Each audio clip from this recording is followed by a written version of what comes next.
우리 주님께서 주시는 위로와 소망이 예배 자리에 나오신 우리 모든 성도님들에게 가득하시기를 주님의 이름으로 축원합니다. 아주 깨끗하고 맑은 가을 하늘 아래에서 하나님께 예배하고 찬양하는 우리 모두에게 하나님께서 새 힘 주시고 은혜로 함께하여 주실 줄로 믿습니다. 제가 예전에 춘천에서 목회할 때 평생 잊을 수 없는 일 한 가지를 겪은 적이 있었습니다. 바로 추운 겨울날에 빙판에서 넘어져서 잠시 기절을 했던 일이었습니다. 여러분 이런 일 겪어보셨나요? 그때가 토요일이었는데요. 교회에서 저녁 늦게까지 일을 하다가 집에 가려고 야외 주차장에 나왔을 때였습니다. 차로 가까이 가는데 거기까지만 기억이 나고 그 다음이 기억나지 않는 것이었습니다. 그 후에 정신이 들었던 것은 제가 빙판에 혼자 누워있는 모습이었습니다. 차로 가까이 가다가 미끄러운 빙판에 넘어져서 기절을 했던 것인데요. 이때 저의 볼이 아스팔트에 닿아 있던 것이 아직도 생생히 기억납니다. 빙판이 얼마나 위험한지, 특히 어두운 밤에 매우 위험하다는 것을 이때 잘 알 수 있었습니다. 한마디로 그때 저는 기억의 한 조각이 날아갔었습니다. 그날 퇴근하기 직전에 찬양대 연습하러 왔었던 청년들 몇 명을 만났었는데 그게 잘 기억이 나지 않아서 제가 그 친구들한테 전화를 했었습니다. 우리가 만났었냐라고 물어보기도 했었고 또 그 전에 있었던 일정도 정확히 기억나지 않아서 참 황당한 일을 겪었습니다. 그래도 그때 다행히 제 몸에 특별히 문제가 있지는 않았습니다. 잠시 기절을 했다라는 것 자체가 저로서도 충격이어서 곧장 그날 밤에 응급실에 달려가기도 했었는데요. 별다른 문제는 없었습니다. 지금까지도 아주 멀쩡합니다. 아무튼 그때를 떠올리면 지금도 여러 가지 생각이 듭니다. 그 중에 가장 크게 드는 생각은 아무도 없이 혼자 남겨지는 때가 아무도 없이 혼자 남겨지는 때가 우리 모두에게 찾아온다는 그런 사실입니다. 그때 제가 가장 크게 놀랐던 것 중에 하나는 정신을 차렸을 때 주위에 아무도 없었다는 사실이었습니다. 늦은 시간이었고요. 또 주차장에 사람도 없어서 그렇게 혼자 남겨져 있었던 것이었습니다. 그래서 그때를 생각해 볼 때마다 기분이 참 묘해집니다. 아무도 없는 추운 겨울밤 주차장에 제가 혼자 덩그러니 기절한 채 누워 있었다는 것. 그때의 장면을 머리로 그려보면 정말로 외롭고 이상하고 쓸쓸하게 느껴집니다. 그런데 저는 이때의 경험이 한편으로 생각해 볼 때에는 일종의 삶의 진실을 알게 해준 그런 순간처럼 느껴지기도 합니다. 바로 우리들의 삶에는 이러한 외로움과 어둠의 시간이 반드시 찾아온다는 것입니다. 이러한 일이 빙판길에서 넘어졌을 때에만 일어나는 것으로 생각하실 필요는 없습니다. 여러분 모두 빙판길에서 정말로 안전하게 다니시기 바랍니다. 그런데 빙판길에서 아무리 안전히 다녀도 또 사지가 아무리 멀쩡해도 우리는 혼자 남게 되는 순간을 피할 수가 없다는 것입니다. 마음이 울적해져서 혼자만 남아있는 외롭고 캄캄한 순간이 우리들에게 찾아오고야 맙니다. 또는 우울함에 고통받으면서 아무도 이해해 줄 수 없는 순간이 오기도 합니다. 더 나아가서 우리들은 가장 심각한 외로움과 어둠의 순간을 피할 수 없습니다. 바로 죽음입니다. 지금 함께 즐겁게 이야기하고 있는 주변의 사람들이 언젠가 다 떠나가게 될 것이고 세상에서 나만 남게 되는 순간이 오고야 맙니다. 아무런 손을 쓸 수 없는 그 외로운 시간, 침묵의 시간이 온다는 것입니다. 그런데 제가 경험했었던 그 빙판길에서의 사고를 다시 한번 생각해 보면 동시에 새로운 생각과 새로운 질문을 하지 않을 수 없습니다. 그 어둠의 순간에 누가 내 옆에 계셨는가에 대한 질문입니다. 그 어둠의 순간에 누가 내 옆에 계셨는가에 대한 질문입니다. 바로 하나님이십니다. 아무도 없었던 그때는 오히려 저에게 믿음이란 것이 무엇인지, 믿음의 실제를 잘 알고 느끼게 해준 그런 시간이었습니다. 하나님이 함께 하신다는 것의 의미를 이때처럼 잘 알게 해준 순간이 없었습니다. 하나님이 함께 하신다는 것은 아무도 없는 그때에 함께 하신다는 것입니다. 아무도 없었던 그 짧은 순간, 그리고 혼자 다시 일어났었던 그때의 순간을 다시 곰곰이 생각해 보면 참으로 놀랍고 참으로 신기하고 참으로 이상하게 느껴집니다. 아무도 없었던 그 차가운 밤, 저는 혼자가 아니었습니다. 하나님께서 그 순간 함께하고 계셨습니다. 이 말은 제가 단순히 다시 일어났기 때문에만 하는 말씀이 아닙니다. 하나님은 아무도 없는 그 외로운 순간에 분명히 함께 하시는 분이라는 말씀입니다. 우리들의 믿음은 눈에 잘 보이는 것에 대한 것이 아닙니다. 캄캄한 어둠 속에서도 빛이 있다는 것을 믿는 것이 우리의 믿음입니다. 하나님은 모든 순간에 살아계신 분이기 때문이고, 하나님은 어둠을 이기시는 분이기 때문입니다. 저는 짧았던 저의 빙판길 이 사건을 통해 이러한 영적인 사실을 보다 피부에 와닿게 느낄 수가 있었습니다. 오늘 읽은 말씀에서도 같은 맥락의 이야기가 나오고 있습니다. 하나님께로부터 나오는 희망은 모든 것들이 망하고 없어진 뒤에도 결코 사라지지 않는다는 것입니다. 바로 이스라엘이 다 멸망한 뒤에도 이스라엘에는 놀랍게도 미래가 여전히 남아있다는 것입니다. 하나님께서 이스라엘의 일상이 회복되는 날을 예비해 놓으셨기 때문입니다. 아무리 캄캄하고 아무것도 보이지 않는다 하더라도 하나님의 미래가 우리들 앞에 여전히 있다는 것, 이것이 바로 우리들의 믿음입니다. 이것이 오늘 말씀이 말하는 중요한 내용인데요. 오늘 말씀에서는 예레미야 선지자가 하고 있는 어떤 상징적인 행동이 나옵니다. 바로 예레미야가 자기의 사촌 하나멜에게서 밭을 사는 것이었습니다. 예레미야가 하나멜에게서 밭을 산 것에 대해 우리가 잘 이해해야 하는데요. 일단 예레미야가 이렇게 밭을 산 것은 예레미야가 전혀 계획하지 않은 일이었습니다. 예레미야가 사려고 해서 샀던 것이 아니라 하나님께서 말씀하셔서 그 밭을 샀다는 것입니다. 6절부터 7절까지를 보면 하나멜에게서 밭을 사기 전에 하나님께서 먼저 예레미야에게 한 말씀을 하십니다. 너의 사촌 하나멜이 너에게 와서 밭을 사달라고 할 것이다 라고 말씀을 하시는 것이었습니다. 7절을 보면 하나멜이 내게 와서 말하기를 너는 아나돗에 있는 내 밭을 사라. 이 기업을 물을 권리가 내게 있느니라 하리라 라고 하나님께서 말씀을 하십니다. 이 말씀은 일단 이스라엘의 토지법을 잘 이해해야 알 수가 있습니다. 이스라엘 땅에서 토지는 쉽게 사고 팔 수 있는 것이 아니었습니다. 토지는 하나님께서 각 지파에게 알맞게 주신 하나님의 것이었고 하나님의 소유물이었기 때문입니다. 그런데 가난한 처지가 되면 어쩔 수 없이 토지를 파는 사람이 생겨날 수밖에 없습니다. 하지만 그렇다 하더라도 성경은 토지를 파는 것에 대해 일정한 제한 조치를 걸어놨습니다.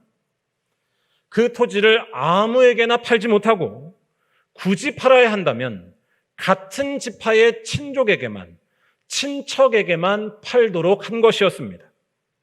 레위기 25장 25절에 바로 이 말씀이 나옵니다. 같은 지파 안에서 친족에게만 땅을 팔게 한 것에는 여러 가지 중요한 이유가 있었습니다. 이것은 1차적으로 그 땅이 다른 지파에 넘어가지 않도록 하기 위함이었습니다. 그래야만 하나님께서 배분해 주신 각 지파의 땅이 계속해서 유지되고 보존될 수 있었기 때문입니다. 또한 같은 친족이 땅을 사준다는 것은 결국 같은 지파 안에서 자기 지파의 사람을 보호해 주겠다라는 뜻이 되기도 합니다.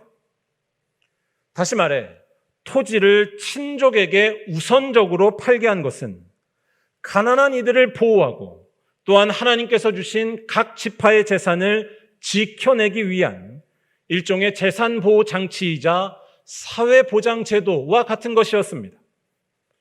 그것이 오늘 말씀 7절에 기업을 물을 권리라는 말의 뜻이 됩니다. 여기에서 기업은 땅을 말하고요. 물은다는 것은 방금 설명드린 가까운 친족이 토지를 우선적으로 살 수 있는 것을 의미합니다. 오늘 말씀에서 하나멜이라는 사람은 이러한 원리에 따라서 자기의 친족 예레미야에게 자기의 땅을 팔고자 했던 것입니다. 그런데 지금 하나멜이 이렇게 땅을 팔려고 한 것에는 심각한 문제가 있었습니다. 아니, 정확히 말할 때 이 땅을 사려고 한 예레미야에게 문제가 있었다고 할 수 있습니다. 쉽게 말할 때에 지금은 땅을 살 시점이 전혀 아니었다는 것입니다. 지금은 땅을 살 타이밍이 아니었습니다. 왜냐하면 지금은 이스라엘이 망하기 직전이었기 때문입니다. 이 점이 오늘 말씀에서 참 중요한 부분인데요. 오늘 말씀 1절과 2절을 보시면 이 당시의 상황이 잘 나와 있습니다. 2절을 보면 바벨론 군대가 와서 지금 이스라엘의 수도 예루살렘을 에워싸고 있었다고 이야기합니다. 바벨론 군대에게 포위되어서 나라가 망하기 직전이었다는 것입니다. 즉 하나님의 심판으로 이스라엘이 멸망당하기 직전의 순간이었습니다. 또한 오늘 말씀의 주인공 예레미야는 이러한 사실을 다른 누구보다도 잘 알고 있었습니다. 2절 말씀에 그가 시위대 뜰에 갇혀 있었다라는 말씀이 나오는데요. 이것은 예레미야가 이러한 사실, 즉 하나님의 심판으로 이스라엘이 멸망할 것이라는 그 사실을 온전히 전한 탓이었습니다. 예레미야는 저 바벨론이 하나님의 도구라고 외쳤습니다. 하나님의 도구인 바벨론이 이스라엘을 반드시 무너뜨릴 것이라고 전하다가 바벨론의 간첩으로 몰려서 감옥에 갇힌 것이었습니다. 즉 예레미야는 지금의 상황을 너무나 잘 알고 있었습니다. 이제 이스라엘은 망한다는 것을 예레미야는 너무나 똑똑히 알고 있었습니다. 자, 그렇다면 여러분들이 한번 지금 이 시점에 있는 예레미야라고 생각해 보시기 바랍니다. 이러한 때에 땅을 사야 할까요? 이러한 때에 부동산 거래를 하는 것이 맞는 일일까요? 설령 부동산 거래를 하더라도 망해버릴 땅 이스라엘이 아니라 앞으로 뜨는 땅 바벨론의 땅을 사야 하지 않을까요?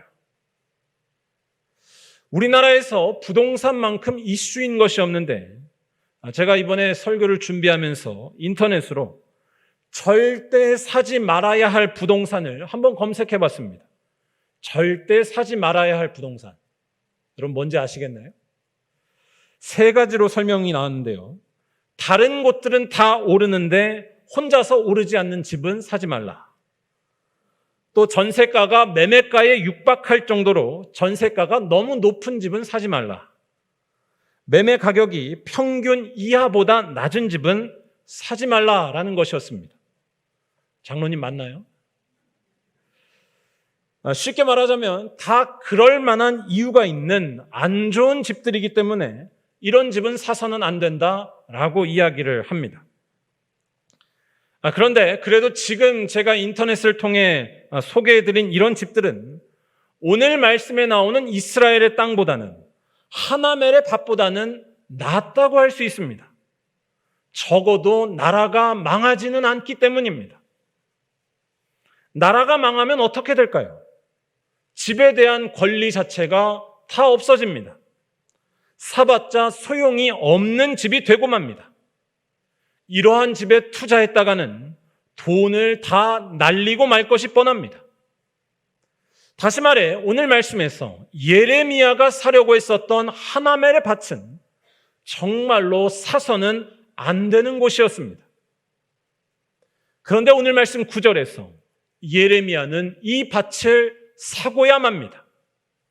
이 헛돼 보이는 땅을 사는 것에 그의 돈을 쓰고 있습니다. 은 17세겔에 이 땅을 산 것이었습니다. 예레미야는 도대체 왜 이런 일을 한 것일까요?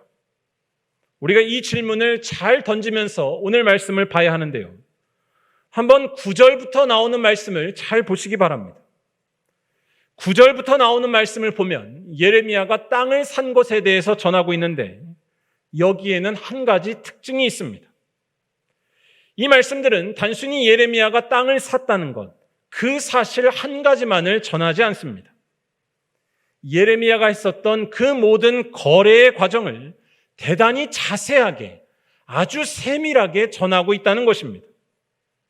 왜 성경은 이 과정을 자세히 전하는 것일까요? 거기에는 분명한 이유가 있다고 할 수 있습니다.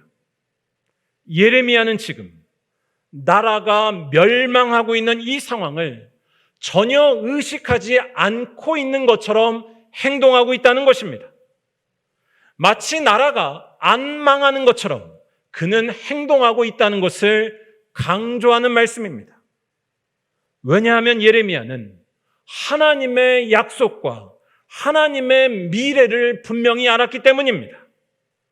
이스라엘 땅이 바벨론 군대에게 짓밟혀서 아무것도 남지 않는 황폐한 땅이 된다 할지라도 여전히 이스라엘에는 빛이 있으며 여전히 이스라엘에는 미래가 남아있다는 것을 알았던 것입니다. 하나님께서 회복시키시는 그 날에 대한 믿음이 분명했다는 사실입니다. 10절을 한번 보시기 바랍니다. 증서를 써서 봉인하고 증인을 세우고 은을 저울에 달아주고. 이것은 당시 토지 거래를 할 때 이루어지던 일반적인 관습을 의미합니다. 즉 예레미야는 지금 이루어진 이 거래를 당시 관습에 다 맞추어서 아주 지극히 일상적으로 하고 있었다는 것입니다. 그래서 11절 말씀에 법과 규례대로라는 말씀도 나오는데요. 같은 11절에 나오는 봉인하고 봉인하지 아니한 매매 증서라는 말씀도 마찬가지의 의미입니다. 이것은 당시 일반적으로 쓰이던 매매 증서를 설명하는 말입니다. 종이를 펴놓고 가운데를 기준으로 해서 양쪽에다가 똑같은 매매 계약의 내용을 쓰는 것이 당시의 관례였습니다. 그리고 한쪽은 보관을 위해서 잘 말아놓고 또 옆에 남아있는 한쪽은 개봉한 채로 봉인하지 않은 채로 보관하는 것이 또한 관례였습니다. 개봉해 놓은 쪽은 누가 보여달라고 하면 보여주기 위함이었고요. 봉인해 놓은 쪽은 그 문서를 잘 보관하기 위함이었습니다. 이러한 일반적인 관례를 지금 예레미야는 그대로 다 지키고 있었다는 것을 자세하게 전하는 것입니다. 거기에 더해 예레미야는 12절 말씀에서 이 매매 증서를 모든 사람들에게 보여주는 일, 즉 공증까지 마치고 있습니다. 또 마지막으로는 이 매매 증서를 잘 보관하기 위해서 자신의 비서와도 같은 바룩에게 보내기까지 합니다. 아주 확실하게 모든 규례를 따라서 이 토지를 샀다는 것을 강조하고 또 강조하는 것입니다. 여러분, 예레미야의 이러한 모습이 어떻게 느껴지시나요? 전시 상황에서 바벨론 군대가 쳐들어와서 나라가 망하게 될 것이 뻔한 이 난리가 난 상황에서 전혀 살 이유가 없는 땅을 사고 있는 것, 그것도 태평하게 사고 있는 예레미야의 이 모습이 여러분들은 이해가 되시나요? 예레미야 같은 사람을 요새 말로 하면 뭐라고 하는지 여러분 아시겠나요? 이런 사람을 호갱이라고 합니다. 엉뚱해 보이는데 돈을 쓰고 있는 이 예레미야를 누군가 말려야 하지 않을까요? 돈을 그렇게 허투루 쓰지 말고 그 돈이라도 남겨서 나라가 망한 뒤에 살아남을 궁리를 하는 것이 더 현명한 일이 아닐까요? 그런데 오늘 말씀은 예레미야가 이렇게 이상한 행동을 한 이유에 대해 분명하게 이야기합니다. 예레미야의 이러한 행동은 모두 다 하나님의 약속에 근거한 행동이라는 것입니다. 예레미야의 이러한 모습은 하나님께서 하실 일을 분명히 알기 때문에 하는 일이고 하나님께서 하실 일을 분명히 보여주는 일이라는 것입니다. 바로 하나님께서는 이스라엘이 바벨론의 심판으로 다 망한다 할지라도, 그래서 모든 것들이 깜깜해지고 절망스러운 순간이 온다 할지라도 다시 그 땅에 회복되는 미래가 있게 하신다는 것입니다. 모든 것이 어두워져도 여전히 하나님의 빛이 빛나고 있다는 것을 말씀하시는 것입니다. 예레미야는 이 사실이 너무나도 확실한 사람이었습니다. 그래서 예레미야는 이렇게 이해할 수 없는 행동을, 나라가 망하는데도 아무렇지 않게 그 땅을 사는 행동, 믿음의 행동을 하고 있었다는 것입니다. 이 사실을 말하는 마지막 15절을 우리 다 함께 한번 읽어보도록 하겠습니다. 만군의 여호와 이스라엘의 하나님께서 이와 같이 말씀하시느니라. 사람이 이 땅에서 집과 밭과 포도원을 다시 사게 되리라 하셨다 하니라. 아멘. 이 땅에서 집과 밭과 포도원을 다시 사게 되리라. 우리가 살면서 집과 밭과 포도원을 다 잃게 되는 순간이 오더라도, 실망과 절망이 가득한 순간이 오더라도 여전히 우리들에게는 소망이 있는 줄로 믿습니다.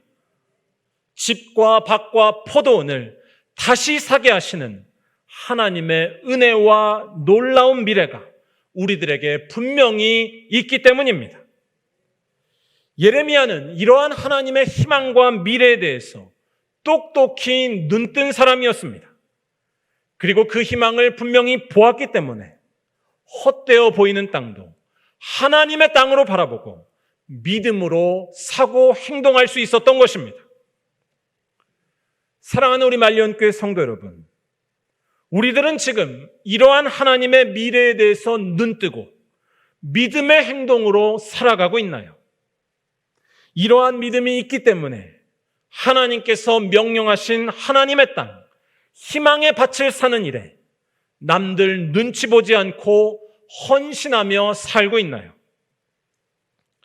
일단 무엇보다도 어둠 속에서도 빛나시는 하나님을 보기 위하여 우리 모두가 예수 안에 있어야 할 줄로 믿습니다. 예레미야가 선포했었던 놀라운 미래, 그 회복의 날은 예수 안에서 이루어졌기 때문입니다. 모든 것이 사라져도 사라지지 않는 빛, 모든 것이 회복되는 하나님의 그 은혜는 오직 예수 안에서 나타났다는 사실입니다. 바로 예수님의 십자가와 부활입니다. 다시 말해, 예수 안에 머무를 때만 우리들에게도 하나님의 꺼지지 않는 희망과 미래가 보이게 되는 줄로 믿습니다. 아무리 절망에 빠져도 예수 안에 있으면 괜찮은 줄로 믿습니다. 예수 안에서 하나님의 꺼지지 않는 희망을 보고 그 희망을 값주고 산 자는 걱정이 없게 되는 줄로 믿습니다. 어떠한 절망도 이겨내고 어둠 가운데서도 빛을 보는 놀라운 삶을 살게 되실 것이기 때문입니다. 또한 이렇게 예수 안에서 하나님의 놀라운 희망과 미래를 확신한 사람들은 예레미야와 같이 살아야 한다는 사실도 잊지 말아야 할 줄로 믿습니다. 바로 아나돗의 밭을 사는 것입니다. 진정한 믿음은 하나님께서 이루실 일을 분명히 확신하기에 남들이 보기에는 헛되어 보이는 일에도 힘쓰며 사는 것이라는 말씀입니다. 지금 여러분들에게 있는 아나돗의 밭은 무엇인가요? 하나님의 미래를 확신하기 때문에 여러분들이 사야 할 아나돗의 밭은 무엇인지 이 시간 돌이켜봐야 할 줄로 믿습니다. 이 땅에서 집과 밭과 포도원을 다시 사게 되리라. 이 말씀이 여러분들에게 주시는 하나님의 말씀이 되는 줄로 믿습니다. 우리들의 삶에 아무리 절망이 있어도 새로운 소망이 넘치게 될 것을 굳건히 믿는 가운데 기도의 밭을 사시는 여러분들이 되시기를 간절히 바랍니다. 우리를 통하여서 많은 이들이 힘을 얻게 될 주님의 역사를 믿는 가운데 가까운 이들을 사랑으로 품고 위로하는 위로의 밭을 사시기를 바랍니다. 특별히 저는 우리 말리언 교회가 사야 할 아나돗의 밭이 참으로 많은 줄로 믿습니다. 우리 말리언 교회에서 우리 동네 모든 아이들이 뛰놀게 되며 예수님의 사람으로 자라나게 될 줄로 믿습니다. 이 사실을 믿기 때문에 교회 학교를 위해 배로 투자하고 배로 사랑하는 교회가 되어야 할 줄로 믿습니다. 여기에서 중요한 것은 남들이 보기에 헛되어 보이는 일들이라도 굳건히 해나가야 한다는 것입니다. 또한 우리 말리언 교회에서 이 세상에 많은 가난한 이들이 힘을 얻고 또한 외로운 자들이 소망을 얻게 될 날을 믿는 가운데 섬기고 나누는 일에도 더욱더 힘을 다해야 할 줄로 믿습니다. 이 사실도 마찬가지로 세상이 이해하지 못한다 하더라도 이러한 일에 온 힘을 다해야 한다는 것입니다. 왜냐하면 우리들은 이 땅에서 집과 밭과 포도원을 다시 사게 되리라 라고 말씀하신 주님의 그 말씀을 분명히 알기 때문입니다. 말리언 교회에 희망이 있는 것은 돈이 많아서도 아니고 똑똑한 사람이 많아서도 아닌 줄로 믿습니다. 우리 말리언 교회에 희망이 있는 것은 하나님의 꺼지지 않는 소망과 미래를 예수 안에서 확신하는 능력이 있기 때문이고 또한 그 믿음을 가지고 아나돗의 밭을 사는 일에 세상 사람들이 뭐라 할지라도 늘 힘쓰며 살기 때문이라는 것입니다. 바라기는 이러한 믿음과 확신이 우리 모든 성도들에게 넘치셔서 우리에게 맡겨주신 아나돗의 밭을 사는 데 힘쓰는 우리 모든 말리언 교회 성도들이 다 되시기를 주님의 이름으로 간절히 축원합니다.